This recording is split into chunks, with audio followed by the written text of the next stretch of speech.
Welcome to Lake St. Clair and the Lake St. Clair Fishing Show. We have a busy weekend, a busy week coming up, one of the busier ones of the year. So let's get right into it. Upcoming tournaments. Saturday is a busy day. We have two large tournaments Saturday. First of all, on Lake St. Clair itself, out of Harley-Ensign, Saturday, July 20th, Cash for Bass Tour, Saturday number 2. This counts towards their classic. They are check-in at 5 a.m. It's a team tournament, and we'll put up complete information on the screen. You can always get more information at cashforbasstour.com, and they're putting up results regularly on greatlakesbass.com/CFB. So that's Saturday on Lake St. Clair. That's probably be the biggest tournament of the weekend there. Also on Saturday, July 20th, out of the other end of the St. Clair, Detroit River, Lake St. Clair River system is All-Star Anglers. They're launching again out of Lake Erie Metro Park. That's a team tournament. Check-in is also at 5 a.m. They launch at Safe Light.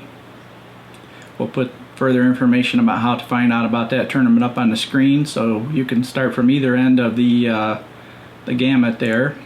We have a lot to cover, so let's go into a reminder. If you have an open tournament, don't assume we know about it. If you want us to talk about it on our weekly video, make sure and send us details at info@lakestclairfishingshow.com. We'll put that up on the screen so you can get the correct spelling. Important information, the Tuesday night NBAAs are no more. That circuit is done for the year. It has been canceled, so there are no Tuesday night tournaments that I know of on St. Clair now. Cash for Bass Thursday nights they're skipping next week, the 25th. That's due to the Everstart. So they will resume the week after as normal, most Thursdays. More information on that again, cashforbasstour.com.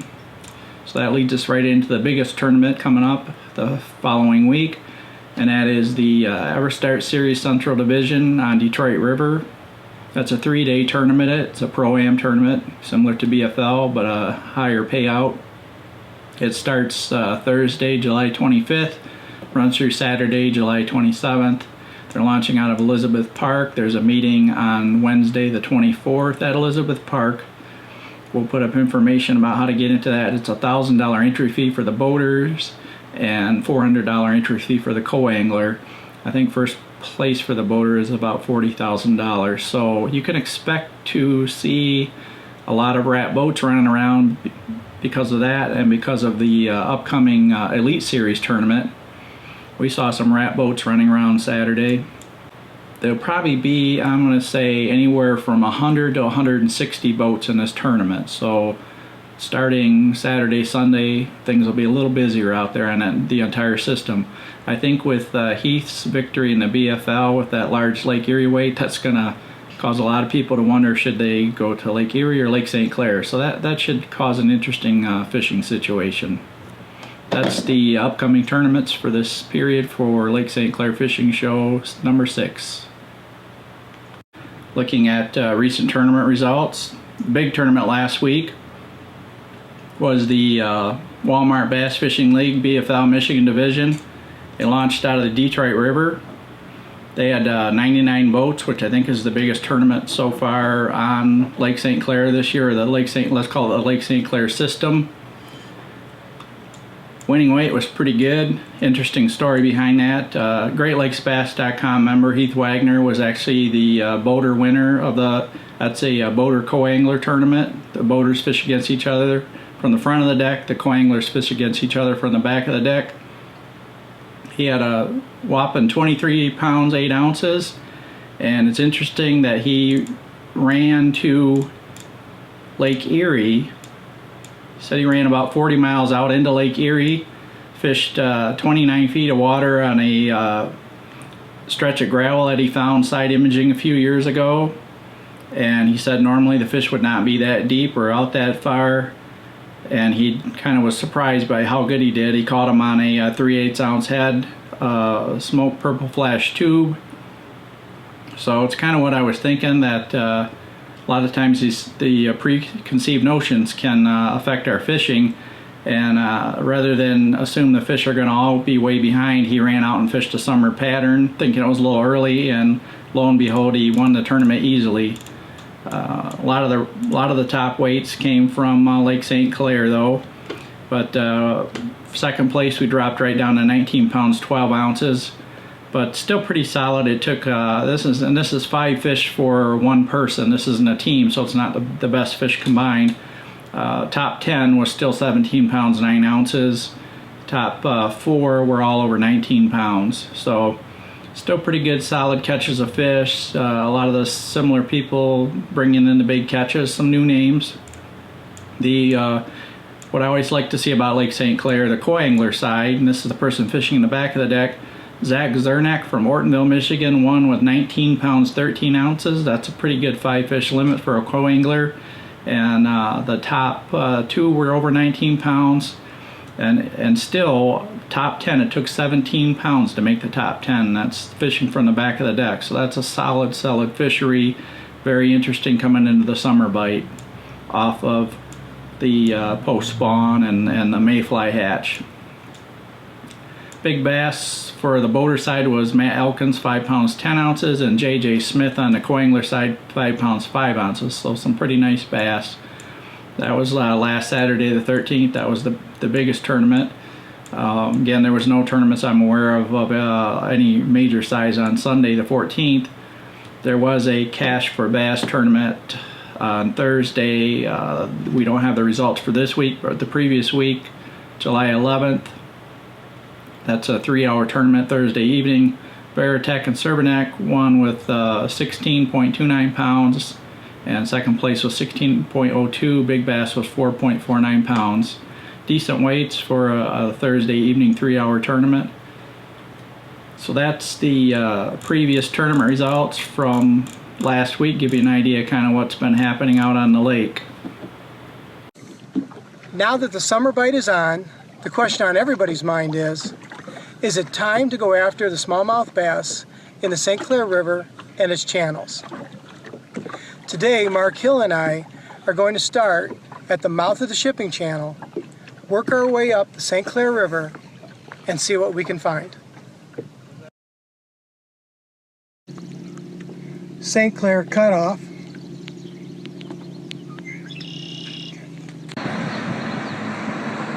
St. Clair cutoff. Okay, you're on.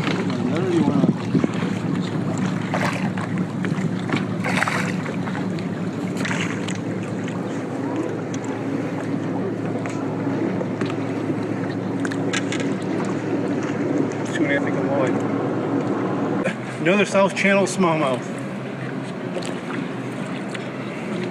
Right. South Channel, Walpole Island, Smalley.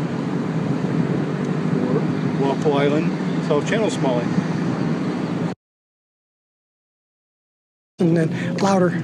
St. Clair River, Fawn Island.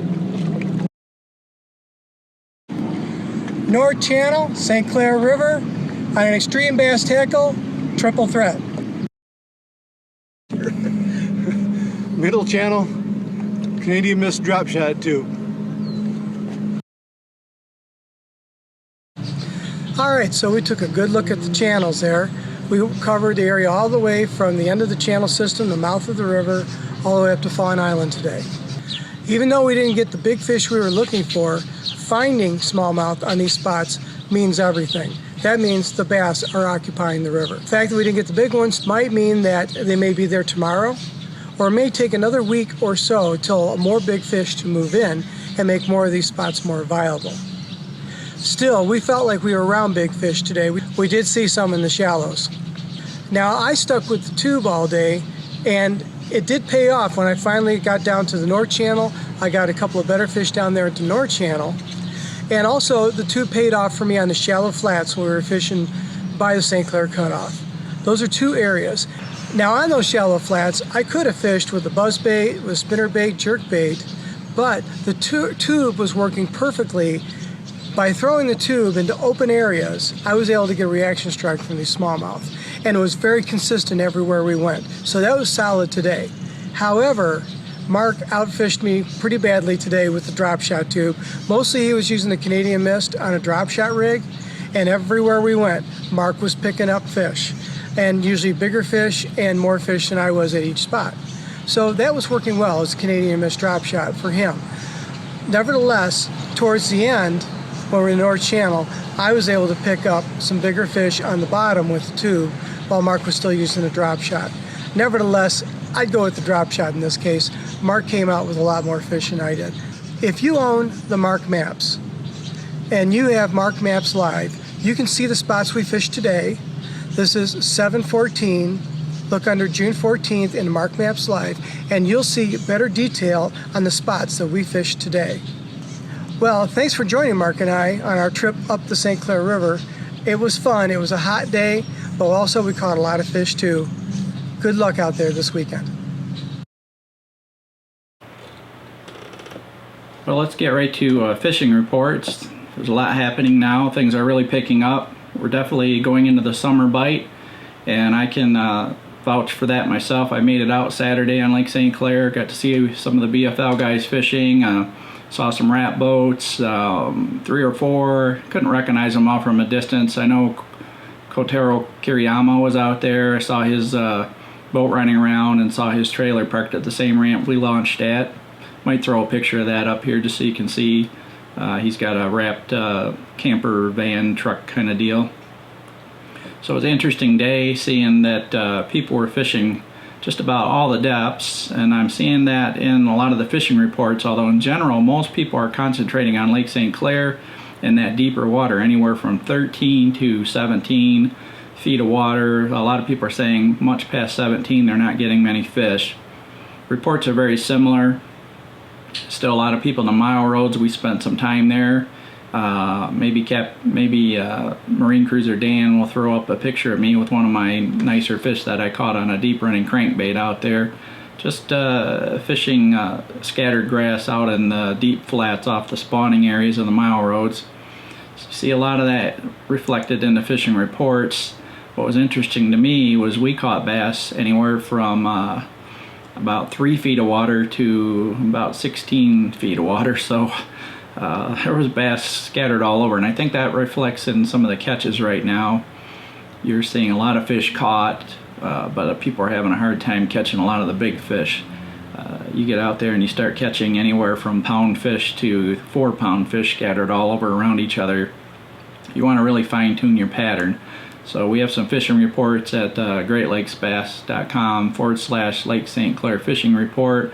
RevTro was out, Dartag was out. A lot of similar reports. Dartag, interesting, he put the side imaging out and says he found some rock piles, maybe in an area I'm not aware of rock piles at, so that's interesting news. I don't have side imaging, but if I did, I'd definitely use it out there to find those key spots, because those are the types of things that will probably put you on those bigger fish than everybody else is catching.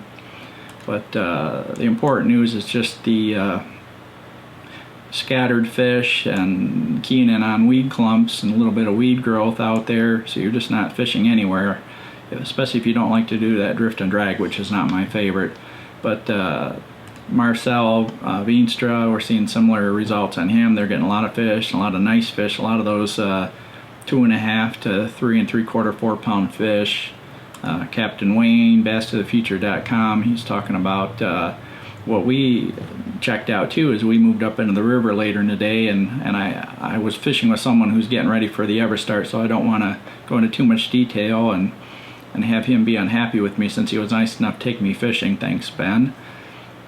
But we actually went up in the channels a little bit, and on one spot we found a ton of small keepers up to maybe 2 pounds, but it was interesting the sheer number of fish that were there and how much fun we had throwing all kinds of different baits. So definitely, and I think Wayne goes into that a little bit more, there's a lot happening already with fish out deep in the lake and fish up in the channels. So you kind of have your choice between Heath winning on Lake Erie and all the good catches on Lake St. Clair deep and channel fish showing up. You can pretty much do whatever you prefer to do the most.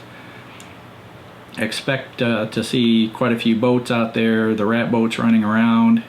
And what I enjoyed was we were able to catch fish on crankbaits and drop shot and tubes and active retrieves and dead sticking, a little bit of dragging. So right now what you want to definitely do is fine tune what seems to be catching the most big fish.